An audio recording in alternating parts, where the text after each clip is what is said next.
amigos, don Pablo Tatut es director nacional de estadística, es un invitado frecuente a esta propuesta de la noche, sobre todo porque en proyecciones estadísticas desde un principio comenzó a observar el comportamiento de la curva del coronavirus en la República Dominicana y ustedes han sido testigos, amigos televidentes, de cómo le ha estado dando seguimiento a los casos que se están registrando y dando la debida proyecciones. Precisamente sobre esto vamos a conversar en el día de hoy, porque hemos tenido realmente que en las últimas semanas mucha gente se ha alarmado por la cantidad de casos que se han estado registrando, sobre todo de fallecimientos, aunque el número de casos positivos han ido en descenso en estos últimos días, pero la verdad es que ya hace un par de semanas atrás estábamos registrando 2.000 y pico de casos diarios. Así que, don Pablo, mi saludo y yo quiero que de inmediato entremos en materia. ¿Cómo tú ves la situación al día de hoy? Buenas tardes, Manuel. Buenas tardes, Diógenes. También un saludo a los amigos televidentes. Realmente la situación ha sido muy preocupante en los últimos meses, a partir de junio, y de hecho hemos alcanzado unos picos muy fuertes en varios aspectos. Y la buena noticia es que algunos de esos picos están cediendo, aunque hay otros que también que se mantiene un nivel de preocupación porque se manifiesta que siguen incrementándose. Vamos a ver entonces eh, la, lo que ha sucedido en las últimas 5 quincenas, vamos a llamarle así.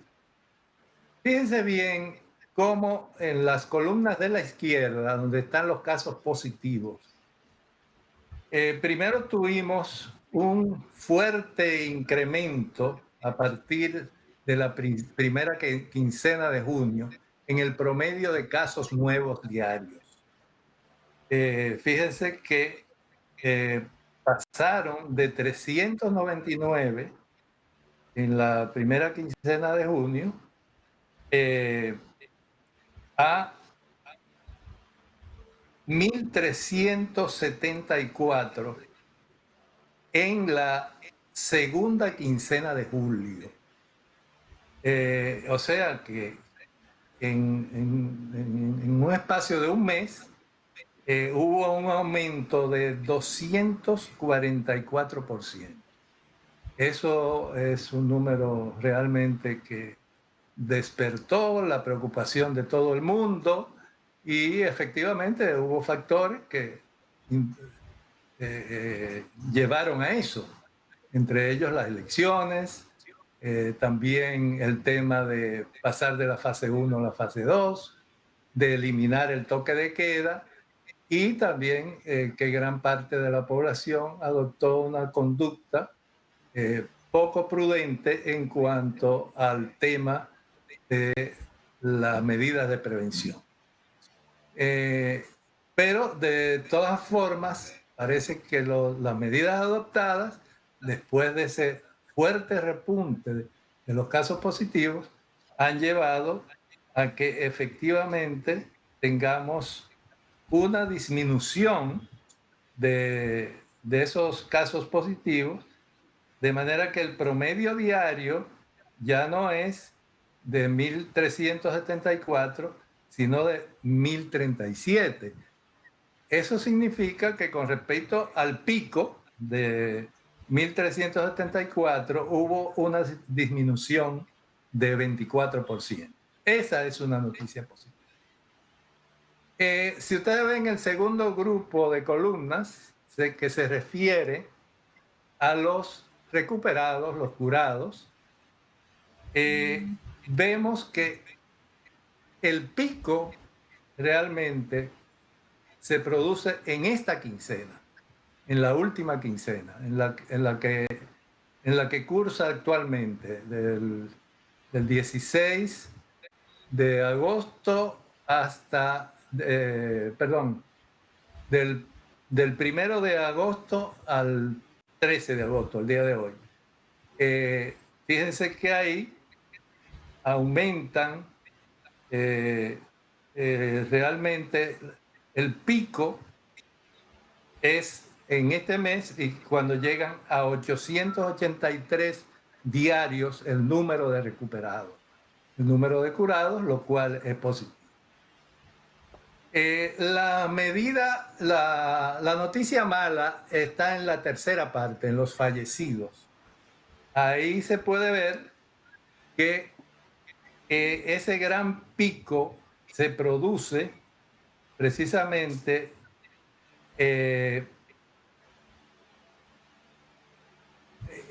precisamente el gran pico de los fallecidos se produce en esta quincena, cuando se pasa de 7 en la primera quincena de junio hasta 18 en la actual quincena. Y eso significa un aumento de un 161%. Es preocupante y esperemos que la tendencia que se ve en los positivos que están descendiendo y en los activos que vamos a ver a continuación también se manifieste en los fallecimientos. Ustedes pueden ver aquí en la última parte del gráfico están los activos.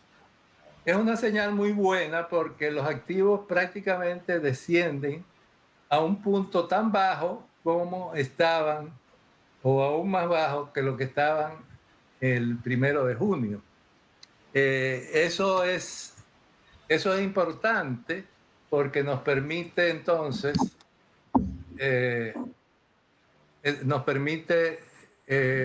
ver que el sistema sanitario está reaccionando adecuadamente y se están descongestionando los hospitales, lo que permite darle mayor atención a todos los casos que se presenten de ahora en adelante. Claro, todavía con un gran número de positivos, todavía con un gran número de activos, pero no tanto como los que se hubieran acumulado de seguir la tendencia ascendente que se llevaba recién hasta hace 2 quincenas, cuando se produjo el gran pico de los activos, que fue el gran pico de los activos, que fue de 609 casos. Ese pico de los activos de 603 casos. Entonces, hemos bajado a 137 casos, lo cual significa que ha habido una disminución del 77%. De manera que si seguimos con las medidas que han dispuesto las autoridades sanitarias, si se sigue obedeciendo a las instrucciones que nos dan las autoridades, vamos a poder seguir superando la pandemia y contribuyendo a que tanto las curvas de positivos como la de activos, como la de fallecimientos, disminuyan y solo suban la de los curados y recuperados. Mi esperanza es que en una próxima ocasión podamos ver que todas estas tendencias se manifiesten al mismo tiempo. Sí. Cualquier otra pregunta que ustedes tengan que hacer. Pablo, tuvimos dos momentos y se pueden considerar críticos. Uno fue a partir del 20 de mayo, cuando se inició el proceso de desescalada de la actividad económica. Hasta ese momento teníamos un escenario ideal que podría considerarse como ya el inicio de una posible estabilización de la curva. Pero a partir de ese proceso que incluso hubo que frenar abruptamente el inicio de la fase 3, comenzaron a incrementarse el número de casos. El otro escenario fue la campaña electoral, es decir, la campaña electoral desembocó en un aumento casi que duplicaba los casos que se habían registrado a partir del 20 de mayo. Lo que Más yo que lo quiero preguntar, duplicaban, era, sí, digo, sí, más más que que lo lo duplicaban. duplicaban. Sí, sí, eso es lo que digo, lo duplicaban, más que lo A veces lo duplicaban. triplicaba o más. Sí, lo que quiero señalar es lo siguiente. Hoy escuché, por ejemplo, que hay estudios que demuestran que anteriormente se decía que una persona infectada tenía la capacidad de contagiar 1.2 personas. Ahora se está hablando hasta de 6. Y entonces, estadísticamente, ¿cómo se ha ido comportando esta diferencia, si lo he estudiado, entre lo que sucedió a partir del 20 de mayo y lo que sucedió a partir de las elecciones, como una manera de poner en evidencia cómo las aglomeraciones que se producen en el país en determinado momento pueden contribuir a que aumente el número de casos?